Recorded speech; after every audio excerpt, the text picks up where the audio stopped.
Dober dan, to je NN Studio. Najvišji ameriški obisk na Tajvanu po letu 1997 je pritegnil pozornost vse svetovne javnosti.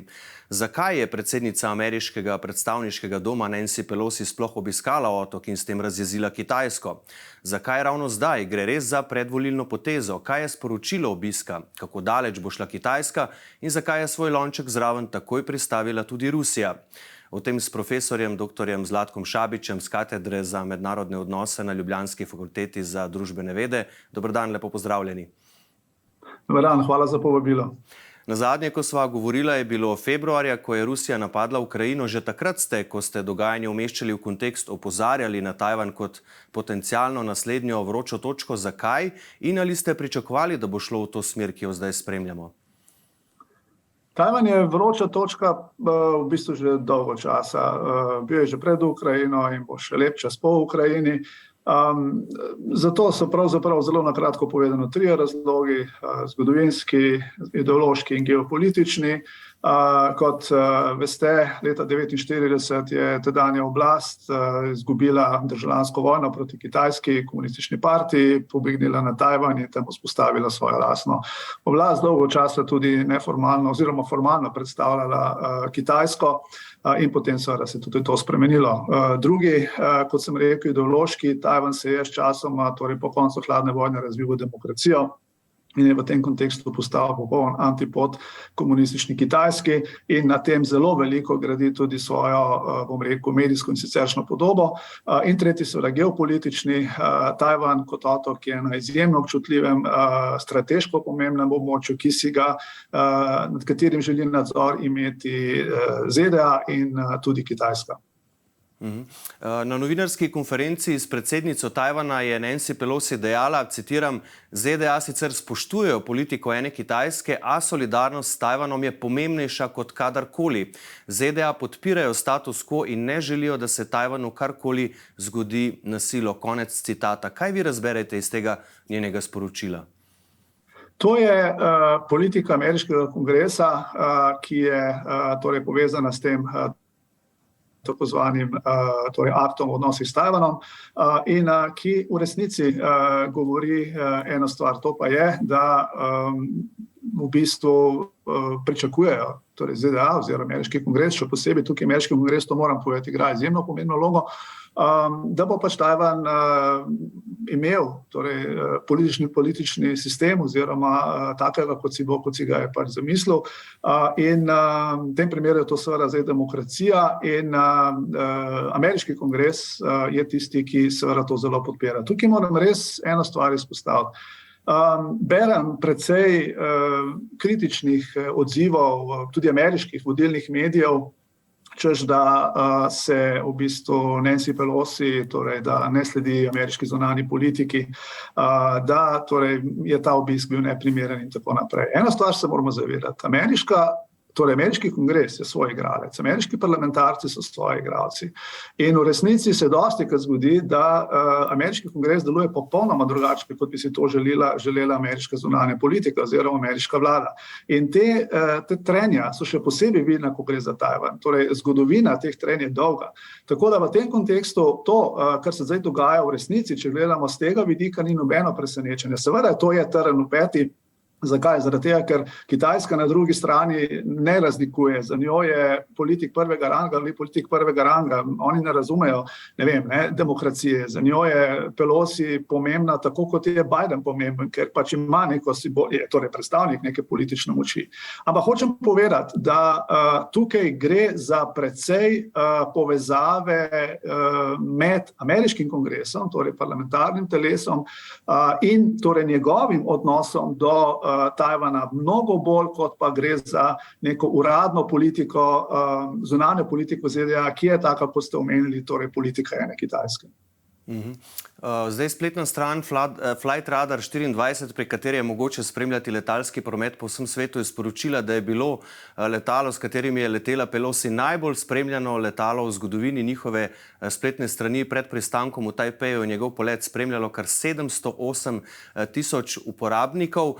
Rekli ste že, glede na posebno vlogo ameriškega kongresa, Pelosi, sicer demokratka, ima pri tem obisku vso podporo tudi republikancev, medtem ko so demokrati bolj zadržani, tudi Bela hiša ni bila prav navdušena, če tako rečem. Kako zelo verjetno je, da je bila to njena solo akcija? V ZDA so ocene, da bi bile ob morebitni odpovedi politične posledice doma zanjo in za vse demokrate pred kongresnimi volitvami novembra prehude. Je torej to razlog, predvolilno vzdušje? Torej, vtis, ki sem ga jaz dobil v pogovorih z kolegi v ZDA, je, da je tukaj v bistvu precej simbolike, ampak simbolike vezane na Nancy Pelosi. Torej, tisto, kar je treba poudariti, še enkrat, to imate prav, torej ta njen obisk je imel zelo veliko težo, oziroma ne preseneča, da je ameriški kongres tako, bom rekel, ga tako podpira, tudi republikanski del. Tudi jaz sem slišal to, da so demokrati, saj nekateri demokrati zadržani, ampak tisto, kar je pomembno, je, da je v tem obisku tudi nekaj simbolike. Namreč Nancy Pelosi je kot mlada kongresnica nekaj mesecev po tistem masakru v Tiananmenu bila na obisku. Se pravi, bila je tam. In že takrat je pravzaprav razvila ta, ali pa če hočete utrdila, ta svoj odpor do komunistične Kitajske. In zdaj ona torej je trenutno seveda vodi pravzaprav torej kongres oziroma predstavniški dom, in ona ve, da je njen mandat se bo z naslednjimi torej volitvami končal.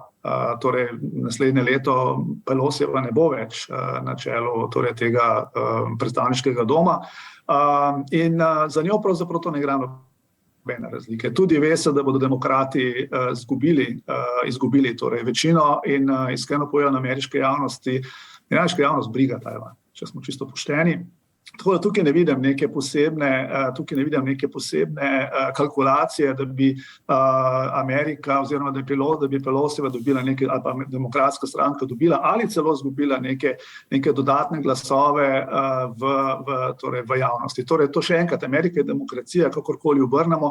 Take logike funkcionirajo v avtokracijah oziroma državah, ki so pač tako ali drugače nedemokratične, kjer se voditelji, ko vidijo, da se jim trese stolček, udarijo nacionalistično ali nacionalno noto in poskušajo na ta način svojo pozornost oziroma pozornost javnosti preusmeriti nekam drugam. To se v Ameriki ne dogaja. Ja, se pa dogaja v Evropi, ne tako daleč stran od nas. Kaj pa reakcija Kitajske, ki je omejila uvoz Tajvana in začela z obsežnimi zračnimi in pomorskimi vojaškimi vajami okoli Tajvana, uporabila bo celo pravo strelivo, obali Tajvana pa se bodo približali na vsega 20 kilometrov? Ja, torej, vsekakor je to za pričakovati, to so vsi vedeli. Če bo prišlo do tega obiska, Kitajska je bila nervozna tudi za manjše obiske. Vedeti moramo namreč, da je seveda današnja Kitajska bila, prej ste omenili, da je bil zadnji tako visok obisk Newta Gingricha. Kitajska je danes seveda vzpenjajoča se velesila, ki želi dokazati svetu ne samo, da je vzpenjajoča se velesila, ampak da je velesila. In kot velesila seveda mora njena retorika biti ustrezno podkrepljena z dejanji. In to zdaj Kitajska počne. Kitajska bi izpadla zelo, oziroma njeno vodstvo, njen predsednik, njen vodja, če hočete, Xi Jinping, bi izpadel zelo nekredibilen, tako v notranji javnosti, kot v mednarodni javnosti, če bi Kitajska na to odgovorila, bom rekel, nekoliko prizanesljivo. On si tega ne more privoščiti, tako da so to vsi vedeli. Vprašanje, ki se postavlja vedno, samo to, ali bo to se sprevrglo v vojno za Tajvan. In tukaj vse je mogoče, ampak je precej dejavnikov, ki govori, da bo dejansko prišlo do verjetno največje demonstracije sile v zgodovini Kitajske, ko gre za Tajvan. Ampak ja, na neki točki seveda se bo v bistvu ta, bom rekel, ta boj oziroma boj, ki nek poskus, torej boj za prestiž na tem območju nadaljeval. Dokdaj je zelo težko reči, lahko da bo prišlo do neke resne vojne čez par let, čez desetletje. Dejstvo je, da pod to oblastjo, torej pod komunistično oblastjo Ljudske republike Kitajske, je Tajvan na agendi in po njenem mnenju je pač Tajvan del Kitajske in ga je tako in drugače treba pripeljati noter. Tajvanci se seveda s tem ne strinjajo, menijo, da bi to jih mogel dokaj vprašati, temu primerno se obnašajo. Zdi se mi, da tudi vedno bolj ko Kitajska pritiska, bolj so Tajvanci, saj zdi se tako odločeni, da se branijo. In tukaj gre zadeva res v neke razsežnosti, kjer bi saj po mojem mnenju mogel biti na neki točki napravljen premislek, ali je res potrebno ta cilj doseči po poti silo, ali ga je mogoče doseči tudi drugače. Torej cilj, v katerem bi Tajvan in Kitajska na nek način sobivala, ko sta pač ves ta čas do zdaj. Nekateri analitiki omenjajo možnost ponovitve krize iz leta 1996, ko so ZDA predsedniku Tajvana izdale vizum za obisk slovesnosti na univerzi, kjer je prej študiral. Kitajska je potem premeščala približno 100.000 svojih vojakov, izvajala raketne poskuse v tajvanskih vodah. Ena od raket pa je celo takrat preletela prestolnico Tajpej. Se lahko morda ponovi kaj podobnega, vendarle je bila Kitajska leta 1996 čisto nekaj drugega kot Kitajska 2022. Torej, ja, seveda, zgodi se lahko marsikaj. Kitajska leta 1996-1997 je seveda nekaj drugega kot je Kitajska leta 2022, ampak mi se zdaj pogovarjamo o tehnološkem dejavniku. ZDA leta 1996-1997 tudi ni ista kot je ZDA leta 2022. In Tajvan, ne nazadnje, leta 1996-1997 ni isto kot Tajvan leta 2022 in to vsi vemo. Tako da tukaj je precej stvari v igri. Tukaj je tudi ne nazadnje gospodarsko sodelovanje, pomen, ki ga ima Tajvan torej na področju znanosti in tehnologije. Torej niso samo, bom rekel, Kitajci morajo zelo računati, oziroma torej praktično cel svet mora torej biti zelo previden s temi, bom rekel, klasičnimi oblikami vojskovanja. Preveč stvari je povezanih. Če gledamo samo recimo Evropo, ki seveda v primeru, če bi do tega prišlo, torej do neke vojne za Tajvan, ne bi mogla biti tiho in bi spet verjetno šla za nekimi sankcijami. A veste, to so nepredstavljive številke, ne vem, uradne številke so, da je izvoz Evropske unije na Kitajsko orang preko 200 milijard, uvoz iz Kitajske orang preko 400 milijard. Mislim, a veste, mi si zelo težko predstavljamo, če bi prišlo do vojne, kako zelo bi ta vojna na svoj način bila podobna prvi svetovni vojni, drugi svetovni vojni. Torej svet bi se sesul, padel nazaj na, ne vem, 20-30 let nazaj. Zdaj samo vprašanje, ali je torej vse to, kar se trenutno dogaja, pa ni to nujno samo Tajvan, vredno tega, ali res ni na neki točki potrebno iskanje rešitve, ki bi bila suboptimalna, s katero nihče ne bi bil zadovoljen, bi pa vendarle preprečila, bom rekel, kataklizmo, ker pravim, samo ta številka, ki sem je zdaj omenil, da ne govorim, da je seveda Kitajska, kot sami veste, kitajska ekonomija zelo odvisna od ameriške in obratno, ali je dejansko so te posamezni lideri res tako, bom rekel, odvezani z verige, da lahko počnejo, kar hočejo. Če prije do tega, potem seveda moramo pričakovati dejansko, tako kot ne skoraj rekel, kakšen tak Mad Max film, torej vračanje v zelo puščavska leta. Poleg vsega je pa Kitajska tudi največji trgovinski partner Tajvana. V letu 2021 je izvoz otoka na celinsko Kitajsko in Hongkong znašal $189 milijard. Kako zelo si Kitajci zares želijo zaostrovanja z otokom? Je res možna tudi invazija, kot svarijo nekateri v ZDA in tudi drugod? Glejte, da, torej jaz mislim, da Kitajska, mi seveda verjetno res to premalo vemo, ampak Kitajska in tajvanska ekonomija so zelo povezani. Jaz osebno poznam ljudi, ki imajo firme na Kitajskem, Tajvance, in seveda obratno. In tukaj so, to recimo ne vem, ravno včeraj sem pač dobil eno informacijo, ki se mi je zdela zelo zanimiva, da seveda je Tajvan zelo pomemben za Kitajce tudi, ko gre za za proizvodnjo teh polprevodnikov. In seveda vse to se postavi na mizo in se reče, ali je vredno. Tisto, kar seveda skrbi tudi mene, vse nas, kot rečeno, ne moremo vedeti, nimamo kristalne krogle, ampak vendarle, je to, da če človek pogleda Rusijo, se človek tudi praska po glavi. Rusija je imela vse. Rusija je imela, kljub Krimu in kljub Abhaziji in Južni Osetiji, ki jo pa zaseda nelegalno, vendarle torej neko dinamično gospodarstvo, ki se je na nek način povezovalo s svetom, imela pravzaprav veliko vzvodov vpliva v svojih rokah, tudi bila brutalna tam, kjer, bom rekel, malo da ne nekaznovana, kot recimo v Siriji. Veste, nemško gospodarstvo je delovalo na ruski plin. In potem seveda vse to, zakaj?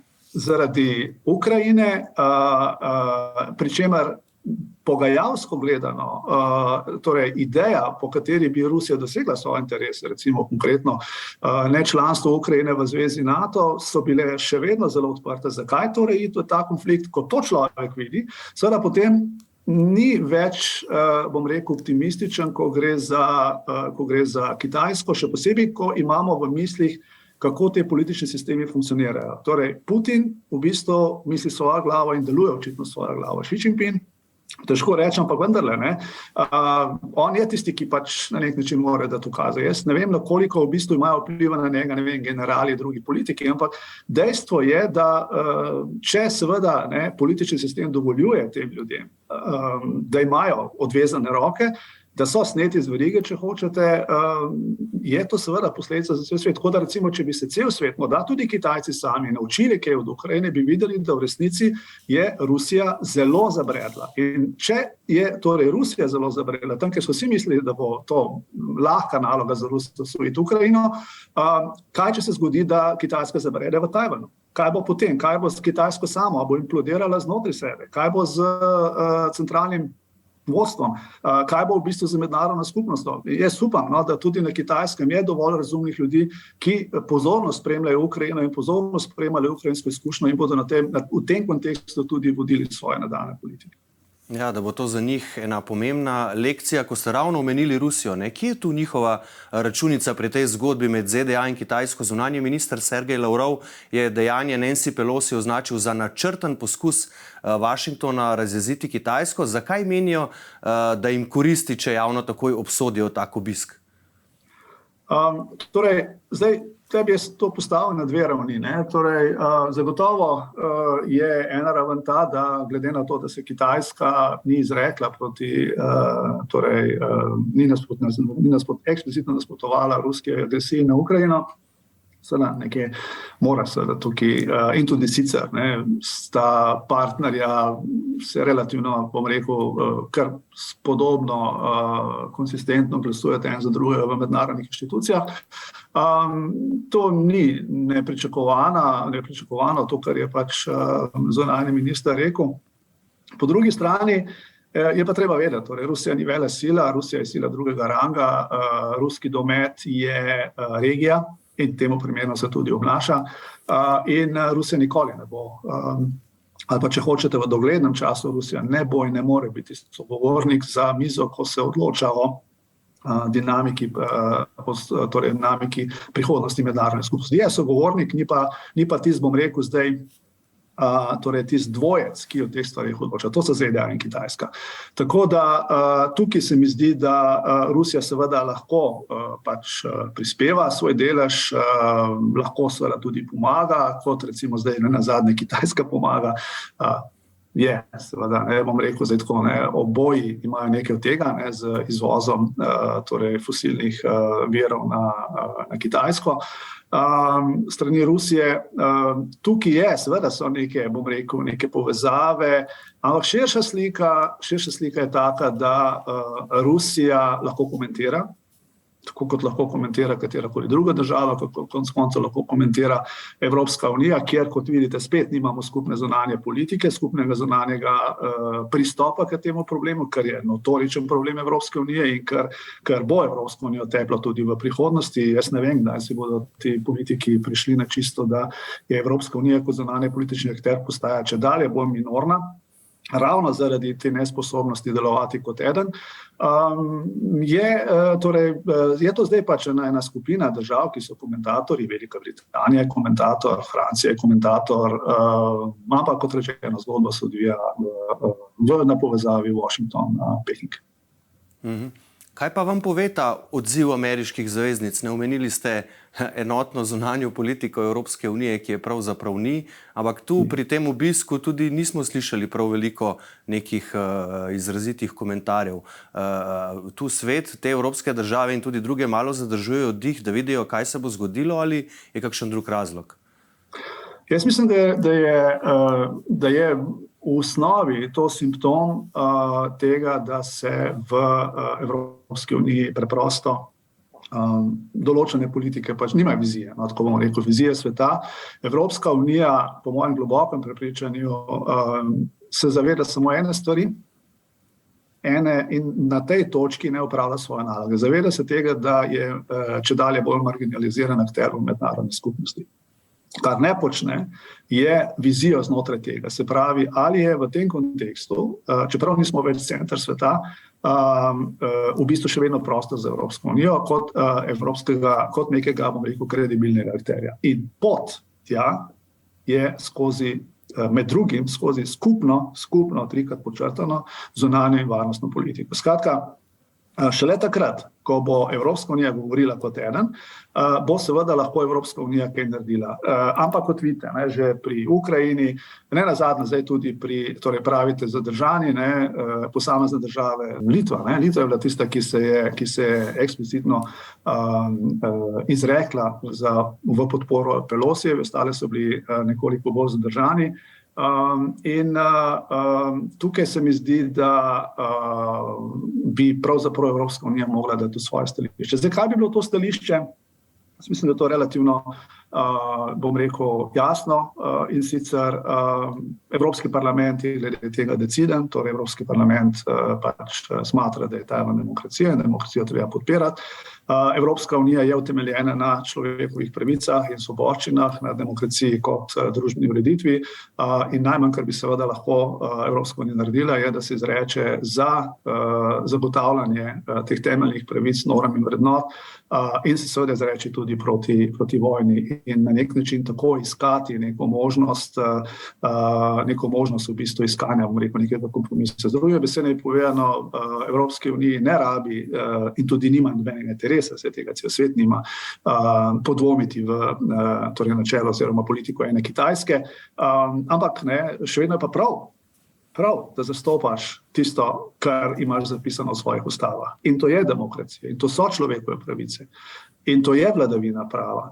In če si v tem kontekstu tiho in čakaš, kaj se bo zgodilo, v bistvu zanikaš te pravice, v bistvu zanikaš samega sebe in na nek način potihem pristajaš na to, da se lahko do erozije teh norm in vrednot dogaja tudi v Evropski uniji. Se pravi, če niti na tej točki nisi glasen, če niti na tej točki ne kričiš po svetu, da je to seveda velik problem in da seveda Evropska unija ne more in ne bo tolerirala kakršnih koli, bom rekel, poskusov, kjer so ogrožene demokracija, človekove pravice, temeljne svoboščine, je to seveda zelo slabo. Pri čemer poudarek, to seveda ne pomeni, to potem se seveda ne omejuje samo na Tajvan, to se omejuje tudi še na kakšno drugo državo. In tle je problem Evropske unije. Pragmatičnost, oportunost, nesposobnost širše slike, nesposobnost v bistvu neke konsistentne politike. Zato ni čudno, da seveda potem tudi znotraj Evropske unije imamo, kar imamo, in to je torej zelo veliko bom rekel, solo akcij, zelo veliko torej zagovarjanja vrednot na papirju, in seveda v tem kontekstu, kdo največji žrtev, kdo je izdane niso te elite, one imajo vedno možnost kam uideti, izdani smo mi, državljani, ki, hodimo na volitve, ki v nekaj verjamemo, vendar na koncu seveda če pride do pač nekih težjih zadev, konfliktov, če hočete, kdo ta prvi nasrkamo mi. Seveda, in to so te posledice političnega oportunizma.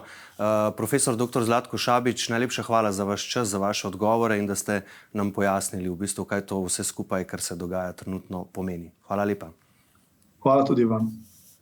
Hvala pa tudi vam za vašo pozornost. Seveda dogajanje v odnosih med Kitajsko in ZDA v zvezi s Tajvanom spremljamo še naprej, zato spremljajte tudi vi našo spletno stran n1info.si, kjer sproti objavljamo vse zadnje podrobnosti. Iz studija pa le še lep pozdrav in nasvidenje.